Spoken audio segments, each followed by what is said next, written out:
Hi everyone, I am glazing this nice bowl. I will show you the process. I will be using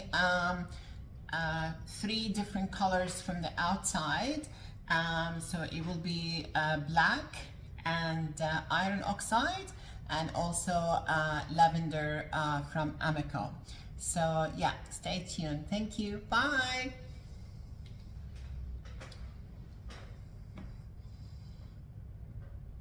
So I'm adding the black to this texture here, and what I'm gonna do after adding this black, I'm actually gonna sponge it off. So I will just get a sponge and water and then sponge it off, because I've done this technique with so many different pieces so far, and the result is really good.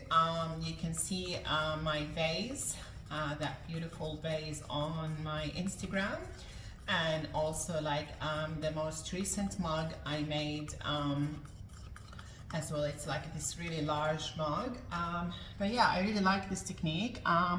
I've learned this technique from a lovely teacher on YouTube. I will add his name and a link to his videos. He's really good. He's a very good teacher. Yeah, so I'm gonna try to make the glaze get deep down in the crevices, like, you know, and yes, I will show you when I start sponging it off.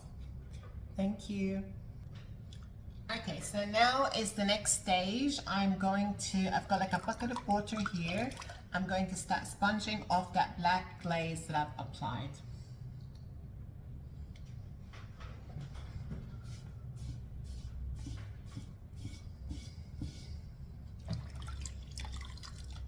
That's not my favorite sponge, but I find sponge leave residue sometimes, and I don't know how is that going to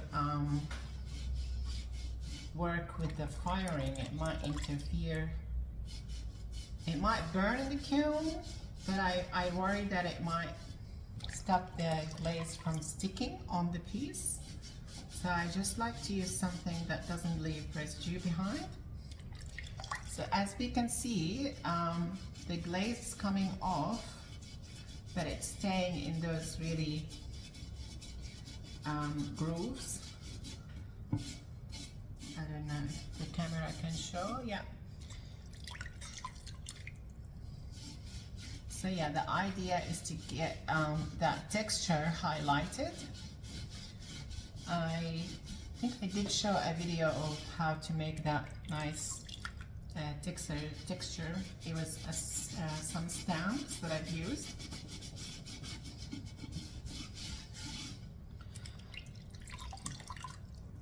I'm still deciding whether I should add iron oxide here, or I should just do the whole thing as black. Inside the bowl, it's going to be ancient jasper and oatmeal, which I've done lots of my pieces using that combination. Anyway, so yeah, if you can see, I'm gonna keep going with this, and then I will get back to you later. Thank you for watching. So now that I have sponged off all of the black, I'm going to add the lavender mist, and it's only going to be on this section here, so I will have to be really precise while I'm actually adding it on, because the rest, the top will be iron oxide. But before I add the iron oxide, I will be waxing the black section and the lavender section with wax resist, because iron oxide is very messy. It's gonna get over the black and the lavender, and it's just gonna make a mess. So yeah, so we'll just start with a very small brush just to do those inside here, and I think I'm gonna go with 3 to 4 coats. So that's going to be a little bit of time consuming, but that's okay. Anyway, so I will get back to you shortly. Thank you for watching again. Okay, so I finished the 3 coats of lavender from Amaco, and I already have done 1 coat of oatmeal from inside. That's the oatmeal. So I'm gonna do a 2nd coat of oatmeal now, but I'll just have to mix it really well. For some reason, it's actually, when I opened it, it's a new bottle. It had a little bit of, it was really thick. So I just wanna make sure it's definitely mixed really well.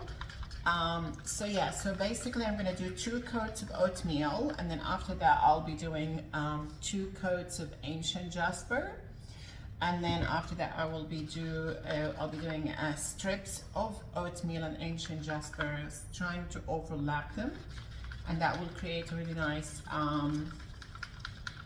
color. The color, like all of these colors will sort of interact with each other and create a nice result. I have done, as I said, I've done this with successfully with so many other pieces, like smaller pieces, mugs. Okay, so I will start adding the oatmeal. So I'm gonna do this way. It's the first time I did it this way. But yeah, it is, oatmeal is very thick, and oatmeal acts like a reflux. From the other glaze company, which is called Amaco, they actually have dark flux and light flux, which I actually haven't tried before. But with Amaco, the names are very similar, Amaco and Mako, but they're 2 different companies.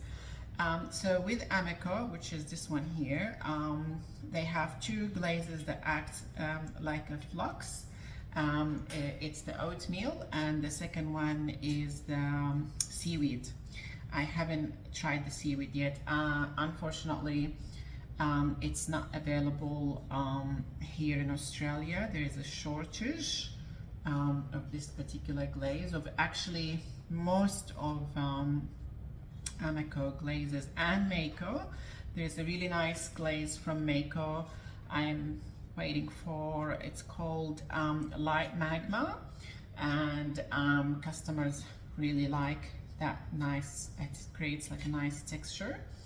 But yeah, I've been waiting. I've emailed the suppliers a few times, and she told me that she still hasn't received them. So hopefully next year, maybe I'll be able to get it, and I will also be able to try the seaweed for the first time. I can't wait. It will be exciting.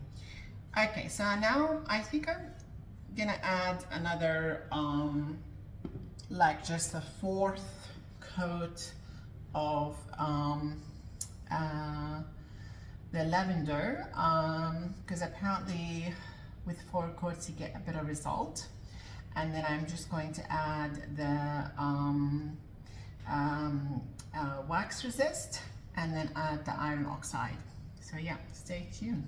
Thank you for watching. I'll get back to you again later. Thank you. Okay, so now I'm gonna add 2 coats of ancient jasper in the inside. So I've stirred that really well, and I'll start this way.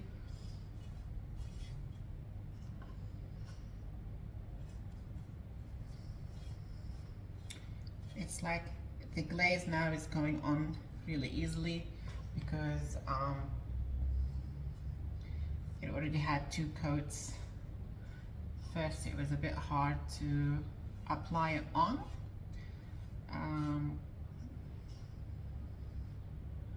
I'm not aiming to overlap with the lavender mist, but if it does happen, it will be interesting to see. I'm just trying to keep this combination, ancient jasper and oatmeal, only from inside.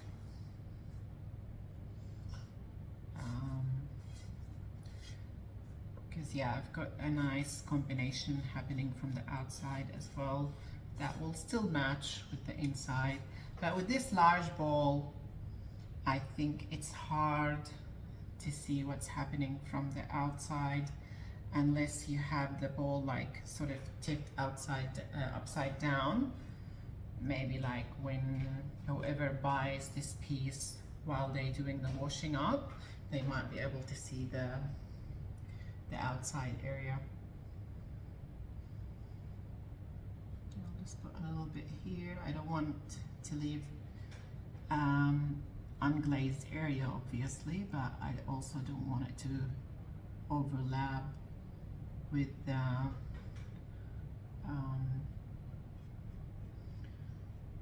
lavender mist.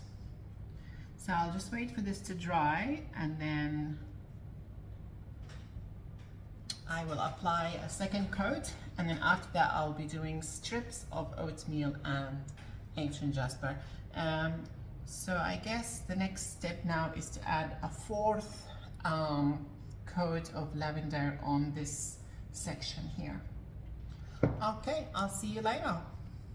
Okay, so with this final step, I've decided to put the ball on the wheel. This way I will be able to get nice, sharp, even strips on the actual ball. So I'm going to start with the oatmeal now.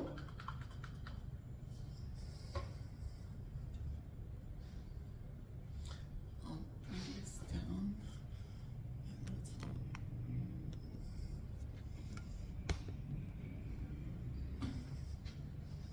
Okay, we'll start again. So for the final step, to get these nice even strips of oatmeal and ancient jasper, I decided to put the ball on the wheel, and I'm just going to go really slow just so it doesn't fly away, okay?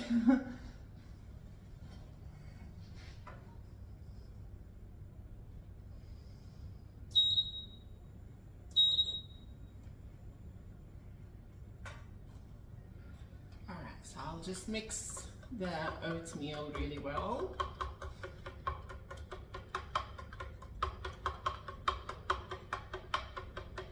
I'm just starting from the top.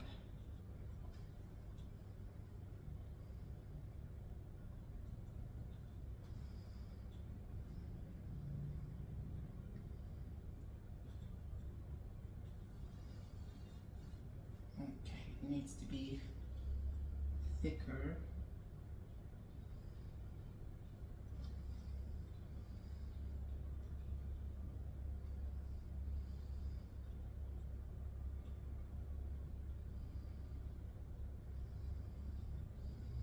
I mean, I didn't actually,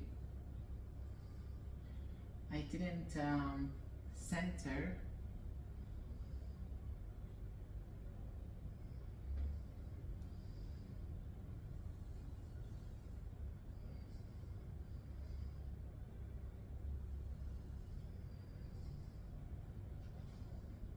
I think it needs to be a bit slower.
over those strips.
Hi again everyone. So I've waited until the next morning because I wanted to let the wax resist dry on that black section and the lavender section, and now that it's dry, it's easy to apply the iron oxide in this area, because if it does run I will be able to wipe it off very easily.